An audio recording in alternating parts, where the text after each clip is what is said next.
in Wholesale's Lunch Lab series. It's the second in our series so far. And at this particular episode, we are going to be looking at age diversity in the workplace. The disability focus is going to be on the 3rd of October. So those dates have just switched around. In a moment, I'm going to introduce to you Grace Parisa. She is HR and employment law consultant at Neathouse Partners and will be delivering the rest of this series for us between now and Christmas. So without further ado, I'm going to hand over to Grace and she will run through the agenda for the next hour and talk you through, as I say, age diversity in the workplace. Thanks, Grace. Thanks very much, Lindsay. Well, I'm very excited to be here with you today. I'm just going to start off by telling you a little bit more about myself and a little bit more about Neathouse Partners as well. So my name is Grace and I am HR and employment law consultant with Neathouse Partners. This is the first in a series of 5, so we have got lots to cover over the next few months. As you can see on the screen there's some details about Neathouse Partners. We really pride ourselves on providing business first advice that has been tailored to each and every one of our clients. We are experts in HR and employment law, but also health and safety, software to help you save time, certified training modules, and commercial legal support on top of the HR and employment law. Okay, so moving on. This is what we are going to be discussing today. So first of all, we will talk about the Equality Act and specifically the protected characteristic of age. We will talk about how to foster age diversity in the workplace. And I have some case studies on the benefits of multi-generational teams. We will have some time for a Q&A at the end of this session as well. All right, so our first topic is the Equality Act 2010 with a specific focus on age. To start off with, I think it's really important that I explain to you what the Equality Act actually is. So it's a really key piece of employment legislation which legally protects people from discrimination in the workplace as well as in wider society. It sets out the different ways in which it is unlawful to treat someone, and it includes the 9 protected characteristics as well as 4 different types of discrimination. What is a protected characteristic? So a protected characteristic refers to a personal attribute or quality that is safeguarded by the Equality Act. Those characteristics are typically identified and protected under legislation to ensure that individuals are not discriminated against based on these attributes. Discrimination based on any of these characteristics is illegal and may result in an employment tribunal claim in the workplace.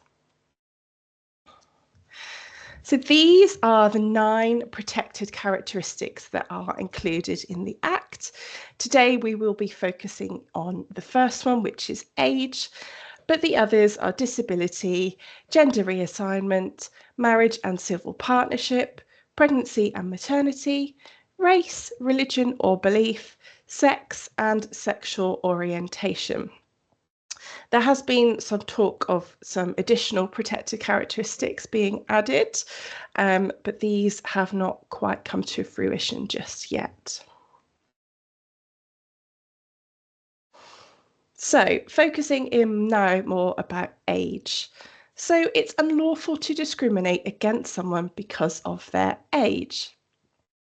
To clarify, to discriminate means to treat somebody less favourably than someone else, and in this legal context, the treatment would be because of one of those protected characteristics I've just listed.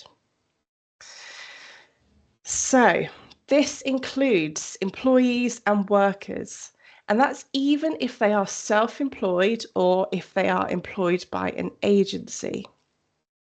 It applies to candidates who are applying for a job with your company. It doesn't matter how old someone is, they are still protected under the Act from less favourable treatment due to their age. Please don't think that this only applies to people who are of the older generation or are of the younger generation. It can apply to anybody. Who is liable if a claim is made? Now, in the employment perspective, when we're talking about a claim, we're talking about a claim being made with the employment tribunal. If an employee makes a claim to the employment tribunal, then the employer is liable if an employee discriminates against another on the basis of age.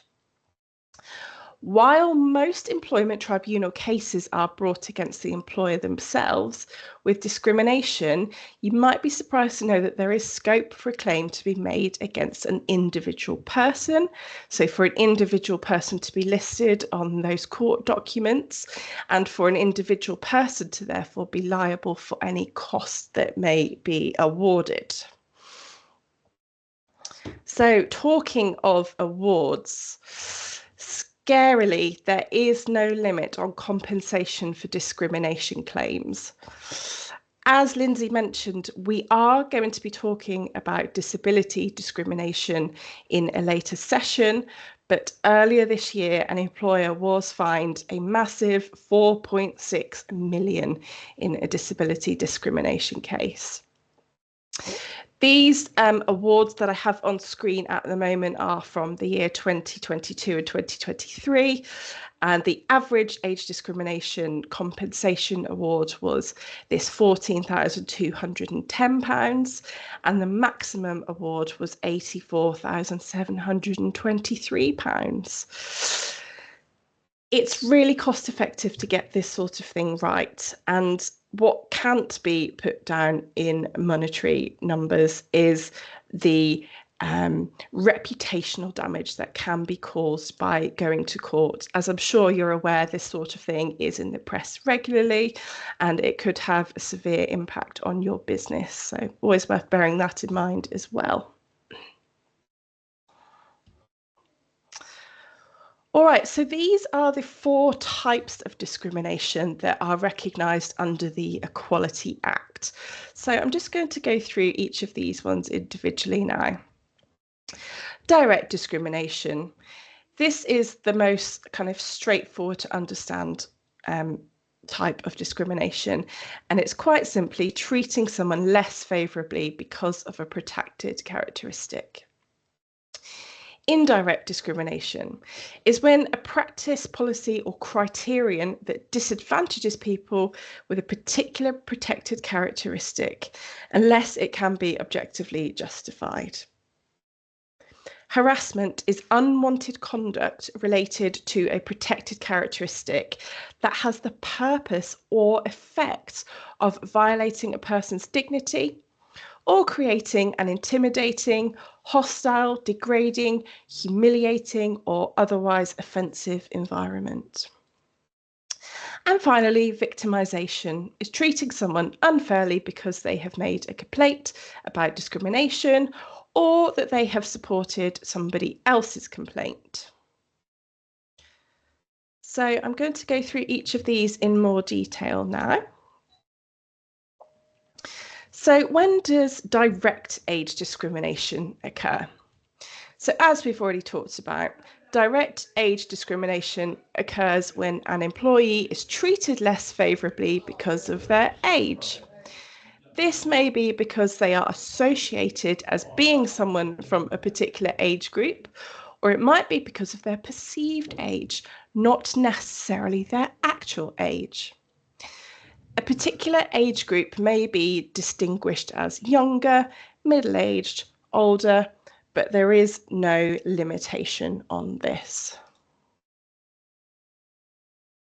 So here I have an example of direct age discrimination that we may come across in the workplace.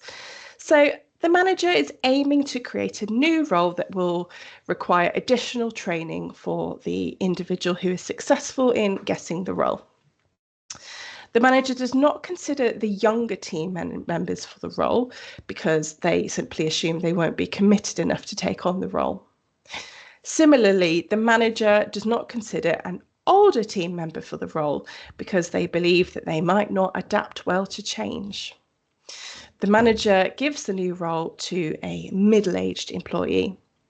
And this results in the manager treating both the younger and older members of the team less favourably than the middle-aged employees. And that's our direct discrimination example. And we have some case law as well. So this is a case that was heard in the Employment Tribunal in 2022. And you may recognise the name Superdry. They are a clothing brand. And Sunderland is the employee who brought the claim against them. So Sunderland was a knitwear design specialist in her 50s, and she had 30 years plus years in fashion industry, joining Superdry as a designer in 2015. She had strong performance and her sales growth was really good, but younger colleagues with less experience were promoted over her. She made allegations which included age discrimination and unfair dismissal for not promoting her to lead designer. The tribunal found discrimination based on age and unfair dismissal due to the employer's assumption that her job mobility compared to younger colleagues. So she was awarded over £96,000 for unfair dismissal and age discrimination, which is a big number there. All right, so moving on to indirect age discrimination. And as I've said, this is when an employer applies a provision, criterion, or practice to either employees or to job applicants. This provision, criterion, or practice will put an individual or a group at a disadvantage to others. So here we have an indirect age discrimination example. So a company introduces a policy that only considers employees with over 10 years length of service or experience as eligible for promotion. This might indirectly discriminate against younger employees who haven't had the chance to accumulate that much service time yet. Similarly, if you add the number of years of experience on a job advertisement, this may also be indirectly discriminating against candidates. It will come on to recruitment in a little while. So when does harassment occur? Subjecting an employee to unwanted conduct relating to their age that violates their dignity or creates an environment that is intimidating, hostile, degrading, humiliating, or offensive for them. Harassment can be deliberate, but it isn't always. It doesn't matter about the purpose, it's about the effect that it has. It is possible for a person to complain of age-related harassment, even though they are not of a particular age.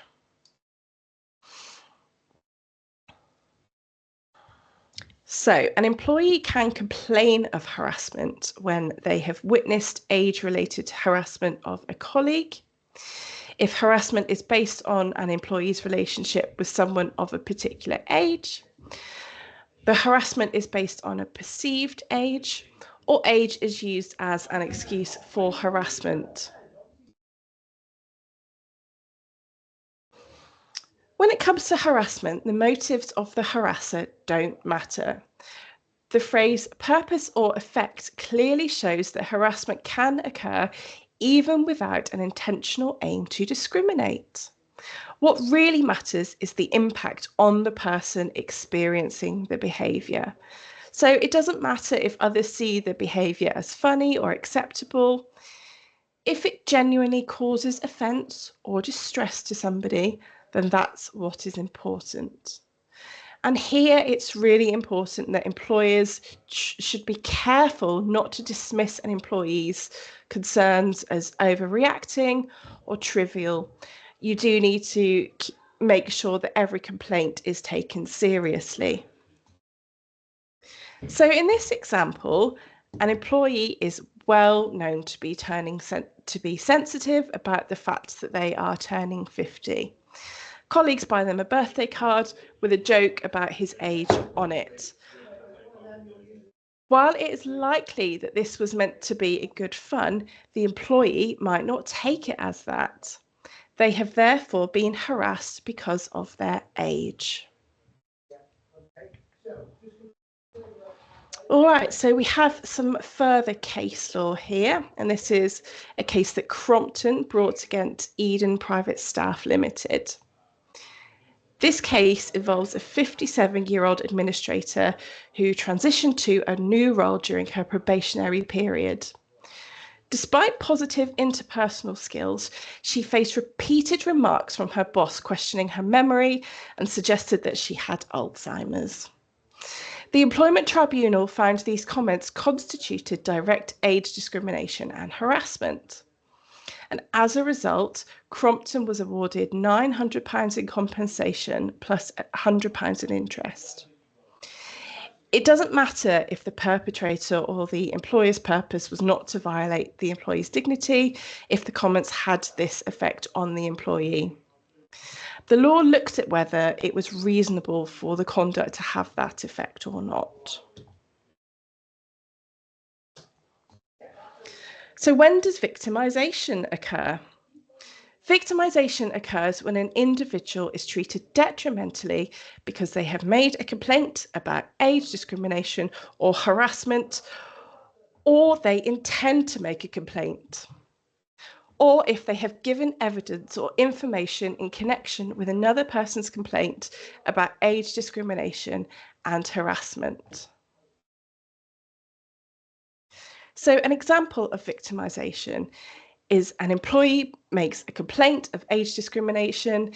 In this example, they believe they have not been promoted due to their age. The employee is subsequently treated less favourably because of their complaint about age discrimination, which relates to victimisation.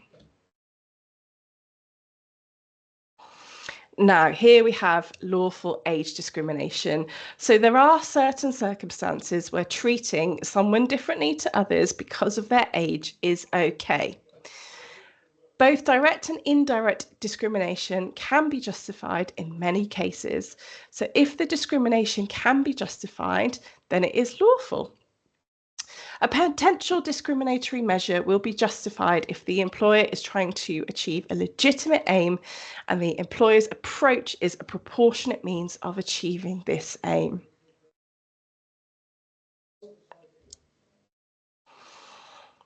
So, an example of lawful age discrimination.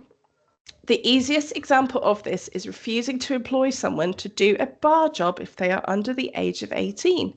This is because it's illegal for under 18s to serve alcohol. All right, so let's move on into discussing how we can foster age diversity in the workplace with a few strategies for you. So first of all, why should you bother fostering age diversity in the workplace?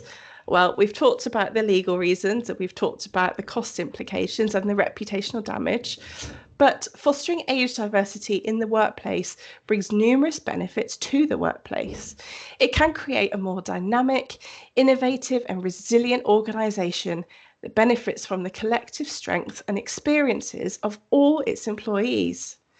It enhances innovation and makes problems easier to solve with a mix of fresh ideas and seasoned insights.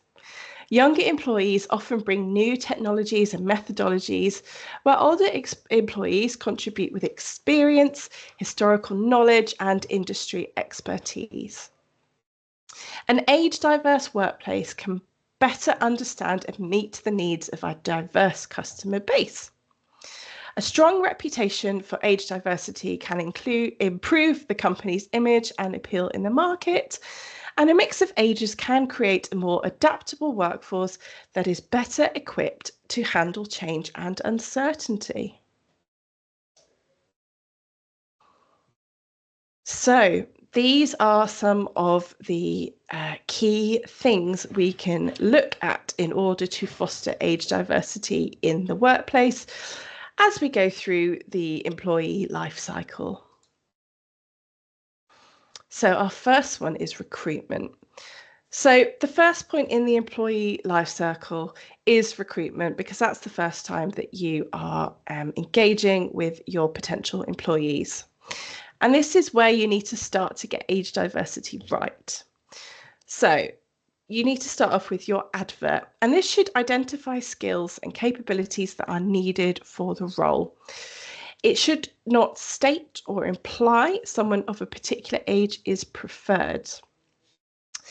Try to aim your advert at those with the relevant skills and capabilities as required for the role. And do take care of specifying a minimum or maximum experience requirement. The employer can be responsible for the discriminatory act by an employment agency. So do just make sure that if you are using an external party to do your recruitment for you, make sure that you are instructing them very clearly about what you want the job advert to contain. So here are some do's and some don'ts. So always consider what is actually required for the role. So is it really necessary to add how much experience is required? If you do feel like you need to add this, you can mark it as a desirable criteria or say it's guidance only. Be very careful when describing the type of person for the role. So you can see the example I've got here is a young, energetic person required. This may be off-putting to older candidates. You should never state an upper or lower age limit unless you have a good reason to do so. So the next point in recruitment would be potentially application forms if you use this. So asking for an applicant's age isn't discriminatory, but it might be seen as such if the applicant feels that their rejection was down to their age. To avoid this, ask for the age later in the process after hiring decisions are made, or in a separate diversity form not seen by interviewers.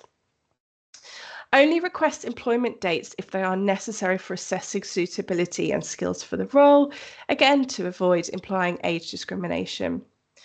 Qualification details should not favour certain age ranges. So, for example, asking for GCSEs when older applicants may have O levels. And our next point is shortlisting. So when reviewing applications for a role, it is important for you to bear some key points in mind. So you should be careful to base decisions on the skills and capabilities that the applicants have compared against the skills and capabilities required for the role. Keep written evidence to show that this has been done. Don't base decisions on age or perceived age, even where applicants do not give their age. So it is easy to make assumptions based on hobbies and qualifications, dates of when qualifications were achieved, they have listed. If it is apparent from any information provided that an applicant is within a certain age range, try to eliminate this fact from the decision-making process. So interviewing. The key purpose of an interview is to assess the applicant based on the skills and capabilities required for the role and the skills and the capabilities that the individual has. So it would not be appropriate to ask about an employee's racial background or plans to have a family, and asking age-related questions is equally unacceptable. So try and avoid making comments about someone's age when you are interviewing them. If you have concerns about their experience or you think that they might not be able to keep up with the changes, then ask them about that instead of asking by asking for examples. The only thing to note here is that you do need to make sure that you are asking all of the candidates the same questions. All right, so moving on to training. If there are training opportunities, then you should ensure that all employees are aware of them. And training should be made available to all employees on a fair and equal basis, regardless of their age. So you should not, for example, assume that there is no point in training an older employee because they'll be retiring soon and the company will gain little value from their training. Regular training of all employees, regardless of age, will help to ensure that capability does not become a problem. You should ensure that arrangements for training do not disadvantage certain employees. So, for example, if training is offered only in the evening, this may favour older or younger employees and may amount to discrimination against employees in the age group that are most likely to have childcare responsibilities. Promotions. So when making promotion decisions, it's important for you to bear some key points in mind. So you should be careful to base decisions on the skills and capabilities that employees have compared against the skills and capabilities required for the role. And again, keep written evidence to show that this has been done. Don't base decisions on age or perceived age of individuals, and don't make stereotypical assumptions about individuals because of their age. It is also unlawful age discrimination to assume that an older employee is not interested in a promotion. All right, so employee health and well-being. To improve health and well-being for all employees, and especially to support older employees, it is important to promote overall well-being by addressing physical, mental, and emotional health. This involves providing access to mental health resources, encouraging regular physical activity, and creating a supportive work environment. Implementing preventative health measures like regular health screenings and vaccinations is really helpful. And you could also consider encouraging participation in wellness programs that focus on nutrition, exercise, and importantly, stress management as well.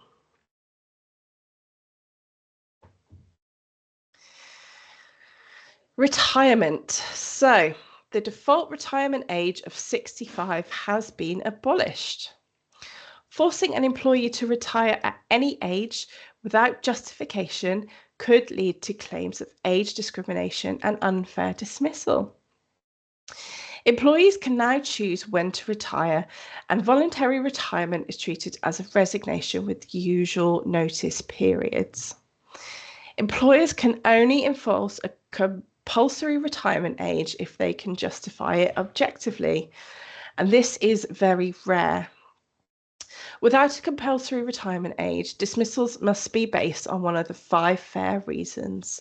So that's conduct, capability, which includes performance and ill health, redundancy, legal restrictions, or some other substantial reason.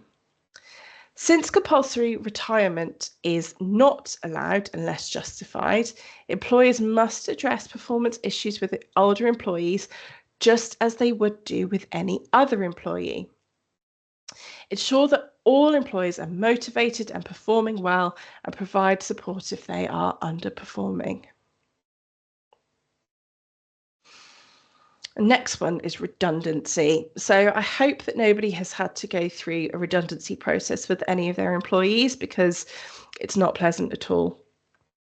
But you do need to make sure that if you are going through this process, that selection criteria that you're using are non-discriminatory. So don't choose employees for redundancy based on age. For example, selecting the oldest employees out of a group purely because of their age is direct discrimination. Be cautious with criteria that seem fair but disadvantage certain age groups. So last in, first out could indirectly discriminate against younger employees as they tend to have less tenure. Similarly, selecting based solely on length of experience can disadvantage younger staff, but may be justified if the business requires highly experienced individuals. It does really depend on the individual circumstances. To minimise age discrimination risks, do be focusing on skills, performance, and the future needs of the business when determining redundancy criteria. And finally, we have references. So when providing references, you should ensure that you do not discriminate against individuals because of their age. So, for example, you should not refuse to provide a reference for someone because you consider that the individual in question is too old to continue working. You should avoid making statements or assertions based on an individual's age or any stereotype that you associate with their age. Okay, so finally, I have a couple of case studies from some big names about how they embrace multi-generational teams. So my first example is Sainsbury's. And Sainsbury's really stands out in the retail industry for its commitment to age diversity. Sainsbury's actively foster an inclusive culture that values the unique contributions of employees across different age groups. Older workers are particularly valued for their experience and reliability, which are crucial in customer-facing roles and managerial positions. By reflecting the diversity of their customer base in their workforce, Sainsbury's enhances both employee morale and customer satisfaction. So next is Procter & Gamble. So P&G, as we know it, was established in 1837 and is a multinational corporation renowned for its diverse array of customer goods. Age diversity is a core component of P&G's strategy for fostering inclusivity and innovation. The company actively recruits and supports talent from diverse age groups and offers customized career development programs to all. P&G cultivates an inclusive workplace culture that emphasizes mutual respect and collaboration among employees of all ages.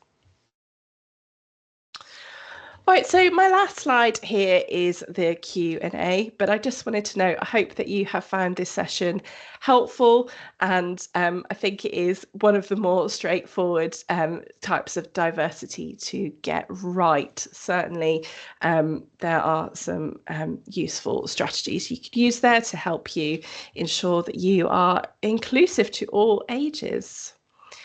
Do we have any questions? We don't have any in the chat at the moment, no. As we're recording this, Grace, if there are questions that come through as people circulate this among their teams and so on, I may well get in touch with you. Absolutely fine, no problem at all. Absolutely. Thank you. Well, that was fantastic. Thank you so much for going through some really interesting points and some great detail to make sure we all avoid the pitfalls and celebrate age diversity within our businesses. It's really important. But thank you all for tuning in. Thank you to those who are circulating this among your teams and your colleagues. Our next session in this series will be it'll be Grace, and she'll be focusing on ethnicity and culture on the 10th of September. And we'll be sending through invites to that very soon. As explained at the beginning, the disability focus will be on the 3rd of October. If you are expecting that topic today. Well, there's nothing left for me to say other than, again, thank you so much, Grace. It was really, really interesting. Thank you. I think this is going to be a great resource to a lot of businesses. Thank you so much. And thank you, everyone, for joining us.